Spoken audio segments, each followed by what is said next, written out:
अस्सलाम वालेकुम दोस्तों, आज हमारा मौजू है मोमिन की निशानियाँ क्या है। आइए जानते हैं। मोमिन की मिसाल तराजू के पल्ले जैसी है। जिस कदर इसके ईमान में इजाफा होता है उतनी ही इसकी आजमाइश बढ़ती है। मोमिन हर 40 दिन बाद किसी न किसी आजमाइश में मुब्तला किया जाता है, क्योंकि मोमिन पे आजमाइशें तो आती हैं ना। आप सल्लल्लाहु अलैहि वसल्लम ने फरमाया, कामिल मोमिन वो है जो खुश इखलाक हो और घर वालों से नरम सलूक करने वाला हो।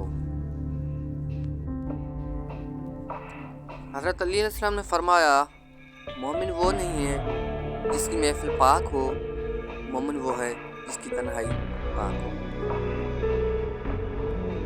मोमिन के साथ कब्र का सलूक। जनाब रसूल सल्लल्लाहु अलैहि वसल्लम ने फरमाया, जब मोमिन बंदे को दफनाया जाता है तो कब्र से कहती है कि तुम्हारा आना मुबारक।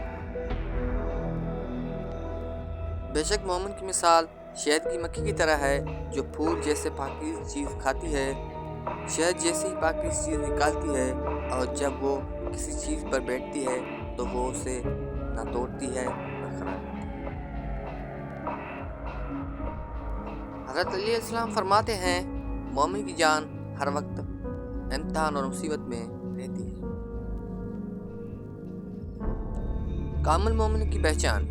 हज़रत अनस रज़ियल्लाहु अन्हु से रिवायत है कि रसूल सल्लल्लाहु अलैहि वसल्लम ने फरमाया, तुम में से कोई इस वक्त तक कामिल ईमान वाला नहीं हो सकता जब तक कि वो मुसलमान भाई के लिए वही चीज़ पसंद ना करे जो अपने लिए पसंद करता है। अपने हमसाये से अच्छा सलूक करो तो मोमिन बन जाओगे, और अगर कुछ अपने लिए पसंद करते हो वो सब कुछ लोगों के लिए भी पसंद करो तो मुसलमान बन जाओगे। मोमिन की ज़िंदगी में काश नहीं होता, कुन फयकून पर यकीन होता है। अल्लाह ताला आजमाइश में नहीं डालता है जिनसे वो बेपनाह मोहब्बत करता है, और वो मोमिन ही है। मोमिन की ज़िंदगी में आजमाइश ही क्यों? क्योंकि अल्लाह ताला उससे मोहब्बत करता है। मनपसंद चीज़ से ही तो आजमाइश की शुरुआत होती है, और कामिल मोमिन की आजमाइश हमेशा होती रहती है।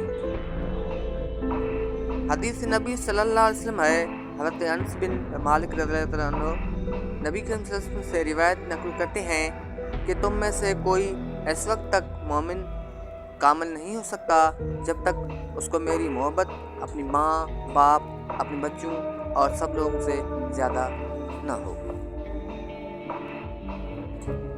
जनाब रसूल अकरम सल्लल्लाहु अलैहि वसल्लम ने फरमाया, कोई शख्स इस वक्त तक मुकम्मल मोमिन नहीं बन सकता जब तक मजाक में भी झूठ बोलना ना छोड़े।